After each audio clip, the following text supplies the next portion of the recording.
I tried to catch the sunrise again today, but the clouds weren't having it. Still, it's a quiet time as the neighborhood hasn't quite woke up yet. It's not to the intensity of the hustle and bustle. It's a good time just to be still and to listen. I heard a counselor talking a couple months ago, and they said there's two types of listening. There's responsive listening and there's receptive listening. And responsive listening is when we listen to the other person and then make a response to them. And that's a helpful type of listening.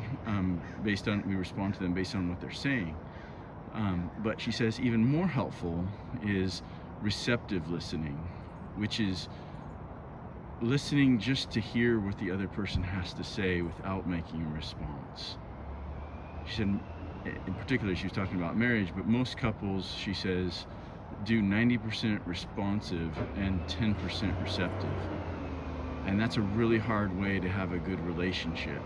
She said it really should be the other way around, 90% receptive, just listening and hearing the other person, and then 10% of the time responding. In the synod that's going on over in Rome, Pope Francis is kind of calling for the same thing. He's like, let's let this be a listening, not a debate. And it's so hard for us to do that. It's just so hard for us to not want to respond, or to respond and call that the most effective listening that we can. And we do that with other people. We do that with the Lord. So I invite you just to take some time of silence and let the silence speak. Let it be awkward, even if that's what it becomes. But to enter into these quiet moments and try to find them in our day, even if the sun tries to hide from us.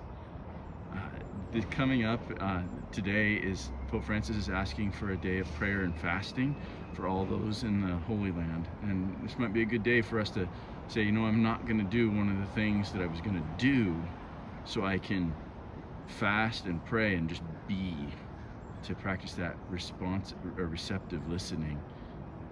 The other thing is next Wednesday is All Saints Day, so it's a holy day of obligations. We'll have Mass at 8 a.m. together with the school kids, and at 7 p.m. And you're welcome to come to any of those Masses as we celebrate all the saints. My prayers are with you today. God bless you.